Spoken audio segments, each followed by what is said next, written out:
광주 1929년 11월 3일 교복 속에 숨긴 분노. 아침부터 을씨년스러웠다. 11월의 찬 기운이 광주 시내를 감쌌고 어딘지 모르게 공기는 무거웠다. 광주고등보통학교현 광주일고 앞에 교복 차림의 학생들이 속속 모여들었다. 그러나 이들은 평소의 등굣길과 달랐다.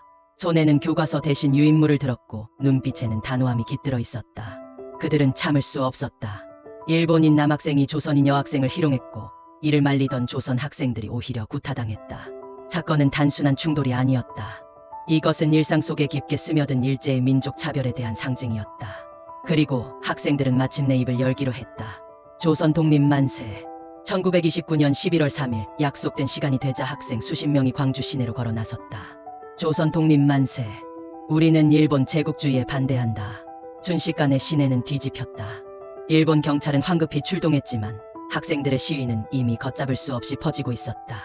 하루 만에 참가자는 300명, 이틀 후엔 1000명을 넘어섰다. 이 운동은 사전에 조직된 게 아니었다. 지도자도 없었다. 그러나 분노와 정의감은 그 자체로 사람들을 하나로 묶었다. 학생들은 손수 유인물을 만들었다. 우리는 억압받고 있다. 일본은 우리를 교육하지 않는다. 세뇌하려 한다. 학생들이 만든 문장은 투박했지만 그것이 진심이라는 것은 누구나 알 수 있었다. 이후 광주 시내엔 계엄령이 선포됐고 일본 경찰은 수백 명의 학생을 체포했다. 구타와 협박이 이어졌고 일부 학생은 퇴학당하거나 가족이 연행되었다. 하지만 늦었다. 광주에서 시작된 불꽃은 순식간에 나주, 목포, 서울, 평양 등 전국으로 번졌다. 겨울이 다 지나기도 전에 조선 전역 300여 개 학교, 5만 명 이상이 참가한 전국적 항일 학생운동이 되었다. 운동을 주도했던 학생 가운데는 17, 18배 청소년들이 많았다. 이들은 공부 잘하라는 말 대신 나라 없는 배움은 무슨 소용이냐고 외쳤다. 당시 체포된 학생 중 일부는 고문 끝에 자백을 강요받았고 평생 낙인이 찍혔다. 그러나 그들이 남긴 흔적은 결코 지워지지 않았다.